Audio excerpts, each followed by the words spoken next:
J'ai une question pour vous. Comment gérez-vous le temps? Parce qu'on s'entend que le temps, c'est quelque chose qu'on n'a pas. Et beaucoup de personnes disent souvent « Ah, j'ai pas le temps parce que je suis occupé, je suis busy, je suis partout en même temps, blablabla. » Mais vous savez quoi? On n'a pas le temps, on prend le temps. Le temps se conjugue au verbe prendre et non avoir. On prend le temps, on n'a pas le temps.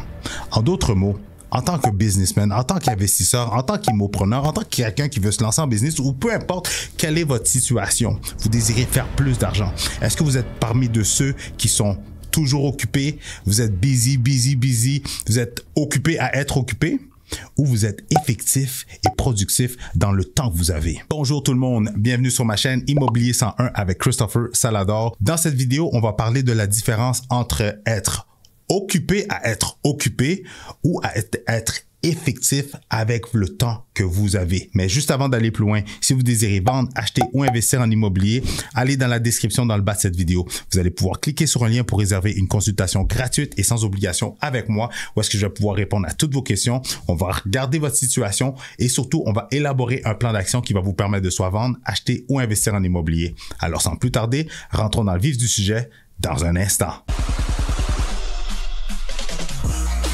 Alors, après plus de 13 ans en tant que courtier immobilier, avoir été formateur à la firme de Maxi Victor, après avoir côtoyé, coaché, formé plusieurs entrepreneurs, un des problèmes que beaucoup de gens ont, c'est qu'ils disent tout, « Ah, je suis occupé, je suis tellement occupé. » On est occupé à éteindre des feux, on est occupé à courir à gauche et à droite, à accorder notre temps à des personnes qui nous font gaspiller notre temps. Et à la fin de la journée, on arrive, on est fatigué et après ça, on se dit, on trouve qu'on a été occupé, mais que dans les faits, on a juste couru d'un bord puis de l'autre.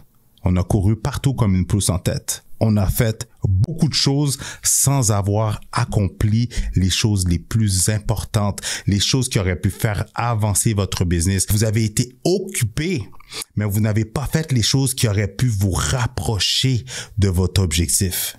Parce que la réalité, c'est que si vous êtes occupé à être occupé comme que c'est la tendance et que beaucoup de monde le sent et que même moi, des fois, je tombe dans ce créneau-là sans m'en rendre compte. C'est là que les semaines, les mois, les trimestres passent. On arrive à la fin de l'année, puis on est comme, fudge, je suis loin de mon objectif. J'étais même pas proche de mon objectif financier ou de business ou de cible que je voulais atteindre. Ou je voulais accomplir X, Y, Z, mais fudge, on réalise pas qu'on était occupé à gérer des urgences, occupé à des choses, à faire des choses qui ne sont pas des choses importantes, sont une des raisons pourquoi que on n'est pas en mesure d'atteindre la cible, d'atteindre notre objectif, de réaliser les choses qu'on voudrait réaliser.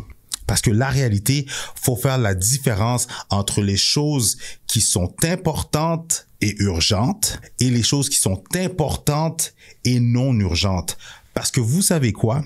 Les choses qui sont importantes et urgentes sont souvent pas les choses qui peuvent faire avancer votre business, qui peuvent faire en sorte de générer plus d'argent vers votre business, de passer beaucoup de temps à analyser quelle est votre future stratégie, de passer beaucoup de temps avec des amis ou des collègues qui vous font gaspiller votre temps.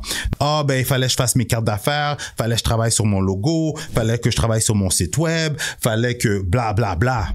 Est-ce que ce sont des choses qui vont rapporter de l'eau au moulin? Est-ce que ce sont des choses qui vont faire en sorte que votre business va avancer, que vous allez générer plus d'argent d'ici la fin de la journée, que vous allez aller vous coucher et que vous allez dire « Fudge, je suis fier de moi parce que j'ai accompli les choses que je devais accomplir aujourd'hui. » Non. Versus que de l'autre côté de la médaille, souvent les choses qui sont importantes mais non urgentes, comme le développement des affaires, faire de la prospection, d'aller cogner aux portes, d'aller sur vos réseaux sociaux et de DM et d'avoir des conversations avec des gens que justement vous pouvez proposer votre business, d'aller dans des réunions, des meetings stratégiques d'affaires où est-ce que vous pouvez serrer la main de futurs clients potentiels, d'aller faire du réseautage, pas avec d'autres collègues pour aller prendre un verre puis après ça être cross-side le lendemain. Non, d'aller dans des endroits où est-ce que vous savez que vos clients potentiels se retrouvent. Est-ce que vous faites des actions qui sont des high leverage activities, qui veut dire que vous faites une action aujourd'hui, que cette action-là va vous rapporter à l'infini, comme une publication comme avoir un podcast ou faire des vidéos où est-ce que pendant que vous dormez, il y a des dizaines, des centaines de personnes qui regardent cette vidéo-là et que des clients potentiels vont vous solliciter. Et souvent, les choses qui sont importantes, non urgentes, mais le fait qu'elles sont pas urgentes, on va avoir tendance à les mettre de côté. On va avoir tendance à les négliger. On va avoir tendance à, lorsque il y a des urgences et il faut aller éteindre des feux, on met les choses qui sont importantes, non urgentes de côté. Mais pourtant, encore une fois, je me répète, les choses importantes, non urgentes sont les choses qui vont vous permettre d'avancer votre business, sont les choses qui vont vous permettre de vous rapprocher de votre objectif. Donc, un conseil vraiment simple que je vais partager avec vous, que sincèrement, si vous l'appliquez, que moi je l'ai appliqué, que je l'ai entendu de d'autres, c'est un truc vraiment simple, OK?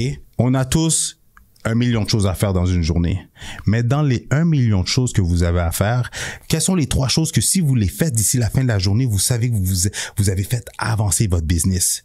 Quelles sont les 3 choses que si vous les faites, que vous les cochez en allant vous coucher le soir, vous allez vous coucher et être fier de vous, ou que fudge, j'avais une liste de choses à faire.